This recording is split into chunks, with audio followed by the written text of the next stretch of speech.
Sensitive मामला है, इसलिए कृपया इसको। ओके, मंत्री जी। सभापति महोदय, आदरणीय सभापति महोदय, पिछले साल सितंबर में इस गरिमामयी सदन के समक्ष मैंने एक विस्तृत वक्तव्य ईस्टर्न लद्दाख में भारत चीन सीमा पर हुई डेवलपमेंट्स के बारे में दिया था। मैंने यह बताया था कि चीन द्वारा पिछले वर्ष अप्रैल मई 2020 के दौरान ईस्टर्न लद्दाख की सीमा के समीप भारी संख्या में शस्त्र बल तथा गोला बारूद आदि इकट्ठा कर लिया गया था। चीन द्वारा येलेसी के आसपास कई बार ट्रांसग्रेशन का भी प्रयास किया गया था। हमारी सशस्त्र सेनाओं ने उन सभी प्रयासों के दृष्टिगत उपयुक्त जवाबी कार्रवाई की थी। राष्ट्र के साथ इस सदन ने भी उन वीर भारतीय सैनिकों को श्रद्धांजलि दी थी जिन्होंने भारत की सीमा की रक्षा करते हुए अपना बलिदान दिया था। आज मैं इस सदन को कुछ और महत्वपूर्ण डेवलपमेंट्स के बारे में बताना चाहता हूं। सभापति महोदय, पिछले वर्ष सितंबर से दोनों पक्षों ने एक दूसरे के साथ मिलिट्री और डिप्लोमेटिक चैनल्स द्वारा संवाद स्थापित कर रखा है। हमारा यह लक्ष्य है कि येलेसी पर डिसएंगेजमेंट तथा यथास्थिति हो जाए ताकि पीस एंड ट्रैंक्विलिटी पुनः स्थापित हो सके। मैं संक्षेप में वहां की ग्राउंड सिचुएशन के बारे में सदन को दोबारा अवगत कराना चाहता हूं। सदन को ज्ञात है कि चीन ने अनधिकृत तरीके से लद्दाख केंद्र शासित प्रदेश के लगभग 38,000 वर्ग किलोमीटर पर 1962 के संघर्ष के समय से कब्जा बना लिया है। इसके अतिरिक्त पाकिस्तान ने अनधिकृत तरीके से पाक ऑक्युपाइड कश्मीर में भारत की लगभग 5,180 वर्ग किलोमीटर भूमि तथा कथित चीनो पाकिस्तान बाउंड्री एग्रीमेंट 1963 के तहत चीन को दे दिया है। इस प्रकार चीन का 43,000 वर्ग किलोमीटर से ज़्यादा भारतीय भूमि पर अनधिकृत कब्जा है। चीन पूर्वी क्षेत्रों में भी अरुणाचल प्रदेश की सीमा पर करीब 90,000 वर्ग किलोमीटर भूमि को अपना बताता है। भारत ने इन अनजस्टिफाइड क्लेम्स तथा अनधिकृत कब्जे को कभी भी स्वीकार नहीं किया है। सभापति महोदय, मैं सदन को यह भी बताना चाहता हूं कि भारत ने चीन को हमेशा यह कहा है कि बाइलेटरल रिलेशन दोनों पक्षों के प्रयास से ही विकसित हो सकते हैं। साथ साथ ही सीमा के प्रश्न को भी बातचीत के जरिए ही हल किया जा सकता है, परंतु येलेसी पर पीस एंड ट्रैंक्विलिटी में किसी प्रकार की प्रतिकूल स्थिति का हमारी बाइलेटरल टाइज पर बुरा असर पड़ता है। इससे चीन भी अच्छी तरह अवगत है।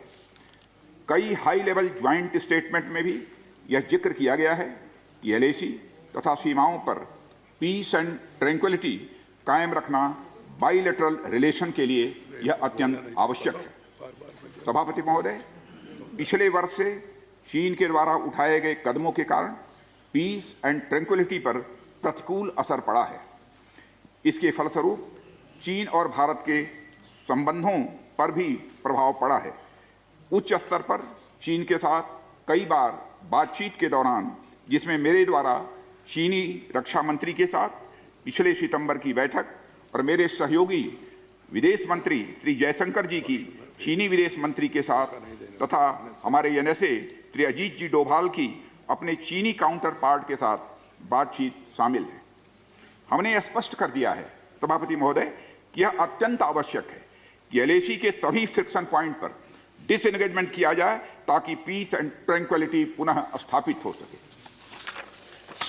सभापति महोदय, पिछले वर्ष मैंने इस सदन को अवगत कराया था कि येलेसी के आसपास ईस्टर्न लद्दाख में कई फ्रिक्शन एरियाज बन गए हैं। चीन ने बड़ी संख्या में सेना एवं गोला बारूद आदि भी येलेसी के आसपास तथा उसके पीछे अपने क्षेत्रों में इकट्ठा कर लिया है। हमारे सशस्त्र सेनाओं द्वारा भी भारत की सुरक्षा की दृष्टि से एडिक्वेट तथा इफेक्टिव काउंटर डिप्लॉयमेंट भी किए गए हैं। मुझे यह बताते हुए सभापति महोदय गर्व महसूस हो रहा है कि भारतीय सेनाओं ने इन सभी चुनौतियों का डटकर सामना किया है सभापति महोदय, तथा अपने शौर्य एवं बहादुरी का परिचय पेंगांग त्सो के साउथ एवं नॉर्थ बैंक पर दिया है।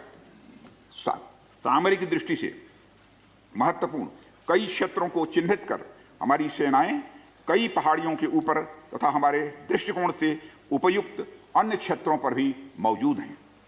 भारतीय सेनाएं अत्यंत बहादुरी से लद्दाख की ऊंची दुर्गम पहाड़ियों तथा कई मीटर बर्फ के बीच में भी सीमाओं की रक्षा करते हुए अडिग हैं और इसी कारण हमारा एज बना हुआ है। सभापति महोदय, हमारी सेनाओं ने इस बार भी यह साबित करके दिखाया है कि भारत की संप्रभुता एवं अखंडता की रक्षा करने में वे सदैव हर चुनौती से लड़ने के लिए तत्पर हैं और अनवरत कर रहे हैं। सभापति महोदय, पिछले वर्ष से मिलिट्री एंड डिप्लोमेटिक लेवल पर चीन के साथ हमारा संबंध बना रहा है। इस बातचीत में हमने चीन को यह बताया है कि 3 सिद्धांतों के आधार पर हम इस समस्या का समाधान चाहते हैं। फर्स्ट, दोनों पक्षों द्वारा एलएसी को माना जाए और उसका आदर किया जाए। दूसरा, किसी भी पक्ष द्वारा यूनिलेटरली स्टेटस को बदलने का प्रयास न किया जाए। तीसरा, सभी समझौतों का दोनों पक्षों द्वारा पूर्ण रूप से पालन किया जाए। सभापति महोदय, फ्रिक्शन क्षेत्रों में डिसएंगेजमेंट के लिए भारत का यह मत है कि 2020 की फॉरवर्ड डिप्लॉयमेंट जो एक दूसरे के बहुत नज़दीक हैं वे दूर हो जाएं और दोनों सेनाएं वापस अपनी अपनी स्थायी या मान्य चौकियों पर वापस लौट जाएं। सभापति महोदय, बातचीत के लिए हमारी स्ट्रेटजी तथा अप्रोच माननीय प्रधानमंत्री जी के इस दिशा निर्देश पर आधारित है कि हम अपनी 1 इंच जमीन भी किसी और को नहीं लेने देंगे। हमारे दृढ़ संकल्प का ही यह फल है कि हम समझौते की स्थिति पर पहुंच गए हैं। इन दिशा निर्देशों के दृष्टिगत सितंबर 2020 से लगातार मिलिट्री एंड डिप्लोमेटिक लेवल पर दोनों पक्षों में कई बार बातचीत हुई है कि इस डिसएंगेजमेंट का म्यूचुअली एक्सेप्टेबल तरीका निकाला जाए। अभी तक सीनियर कमांडर्स के स्तर पर 9 राउंड्स की बातचीत हो चुकी है। राजनयिक स्तर पर भी WMCC यानी working mechanism for consultation and coordination of India China border affair के तहत भी बैठकें होती रही हैं। सभापति महोदय, मुझे सदन को यह बताते हुए खुशी हो रही है कि हमारे इस अप्रोच तथा सस्टेन्ड टॉक्स के फलस्वरूप चीन के साथ पैंगोंग लेक के नॉर्थ एवं साउथ बैंक पर डिसएंगेजमेंट का समझौता हो गया है। और इस बात पर भी सभापति महोदय इस बात पर भी सहमत हो गई है कि पैंगोंग लेक से पूर्व से पैंगोंग लेक से पूर्ण डिसएंगेजमेंट के 48 आवर्स के अंदर सीनियर कमांडर स्तर की बातचीत हो तथा बाकी बचे हुए मुद्दों पर भी हल निकाला जाए। सभापति महोदय, पैंगोंग लेक एरिया में चीन के साथ डिसएंगेजमेंट का जो समझौता हुआ है उसके अनुसार दोनों पक्ष फॉरवर्ड डिप्लॉयमेंट को phased, coordinated and verified manner में हटाएंगे।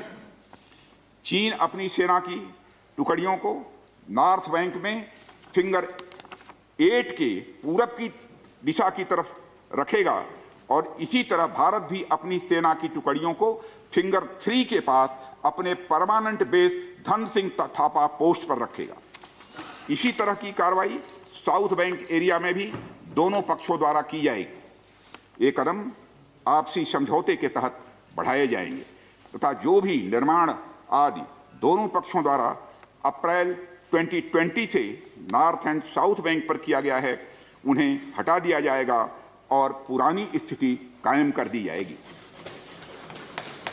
सभापति महोदय, यह भी तय हुआ है कि दोनों पक्ष नॉर्थ बैंक पर अपनी सेना की गतिविधियां जिसमें परंपरागत स्थानों की पेट्रोलिंग भी सम्मिलित है को अस्थायी रूप से स्थगित रखेंगे। पेट्रोलिंग तभी शुरू की जाएगी जब सेना एवं राजनयिक स्तर पर यानी डिप्लोमेटिक लेवल पर आगे बातचीत करके समझौता बनेगा। इस समझौते पर कार्रवाई कल से नॉर्थ एंड साउथ बैंक पर प्रारंभ हो गई है। यह उम्मीद है इसके द्वारा पिछले साल के गतिरोध से पहले जैसी स्थिति बहाल हो जाएगी। सभापति महोदय, मैं इस सदन को आश्वस्त करना चाहता हूं कि इस बातचीत में हमने कुछ भी खोया नहीं है। सभापति महोदय, सदन को यह भी जानकारी देना चाहता हूं सदन को यह भी जानकारी देना चाहता हूं, अभी भी यलेची पर डिप्लॉयमेंट तथा पेट्रोलिंग के बारे में कुछ आउटस्टैंडिंग इशूज बचे हुए हैं। इन पर हमारा ध्यान आगे की बातचीत में रहेगा। दोनों पक्ष इस बात पर सहमत हैं कि बाइलेटरल एग्रीमेंट्स तथा प्रोटोकॉल के तहत पूर्ण डिसएंगेजमेंट जल्द से जल्द कर लिया जाए। अब तक की बातचीत के बाद चीन भी देश की संप्रभुता की रक्षा के हमारे संकल्प से पूरी तरह और अच्छी तरह अवगत है। हमारी यह भी अपेक्षा है कि चीन द्वारा हमारे साथ मिलकर बचे हुए मुद्दों को हल करने का पूरी गंभीरता के साथ प्रयास किया जाएगा। सभापति महोदय, मैं इस सदन से आग्रह करना चाहता हूं कि मेरे साथ संपूर्ण सदन हमारी आर्म्ड फोर्सेस की इस विषम एवं भीषण बर्फबारी की परिस्थितियों में भी शौर्य और वीरता के प्रदर्शन की भूरी भूरी प्रशंसा करे। और सभापति महोदय, मैं ये कहना चाहता हूं कि जिन शहीदों के शौर्य और पराक्रम की नींव पर यह डिसएंगेजमेंट आधारित है, उन्हें देश सदैव याद रखेगा। सभापति महोदय, मैं इस बात से भी पूरी तरह से आश्वस्त हूं कि यह पूरा सदन, चाहे कोई किसी भी दल का क्यों न हो, देश की संप्रभुता, एकता और अखंडता और सुरक्षा के प्रश्न पर एक साथ खड़ा है और एक स्वर से समर्थन करता है कि यह संदेश केवल भारत की सीमा तक ही सीमित नहीं रहेगा, बल्कि पूरे विश्व को जाएगा। सभापति महोदय, यह बात मैं विश्वास के साथ कह सकता हूं। धन्यवाद सभापति महोदय। जय हिंद। धन्यवाद। Thank you, Defense Minister.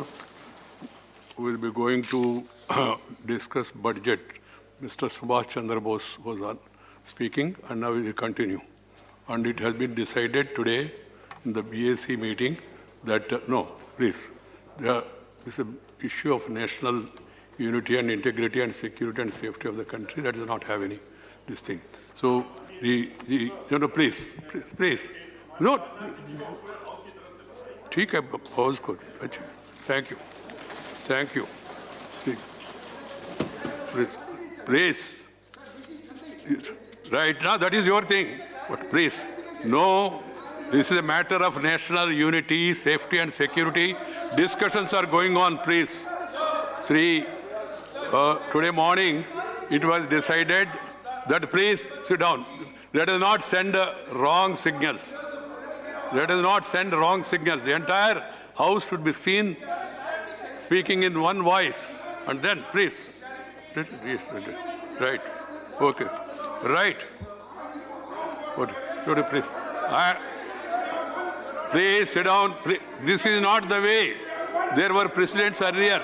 In the matters of national unity and safety and security of the country, when the discussions are going on, the last 48 hours and now also by tomorrow, and then discussions with Chinese, and we want to create controversies.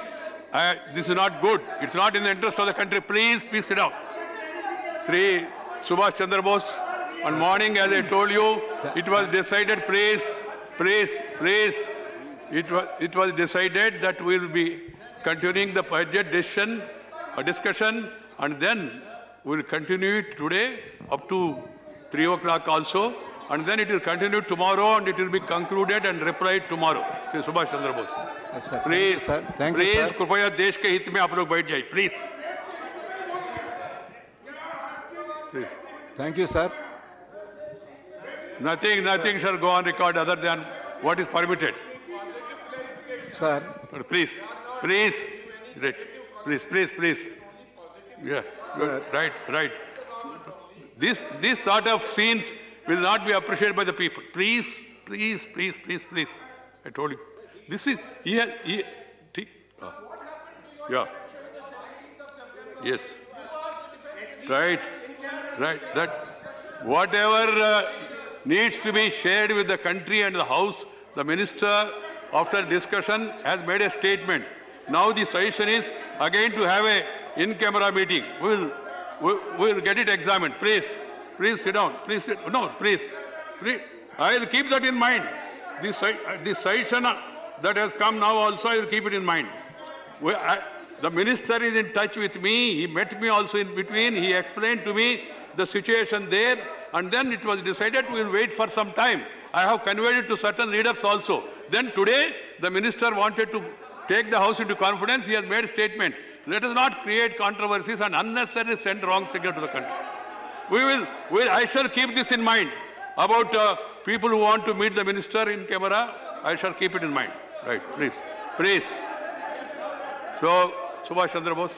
Sir, thank you, sir. Subhash Chandra.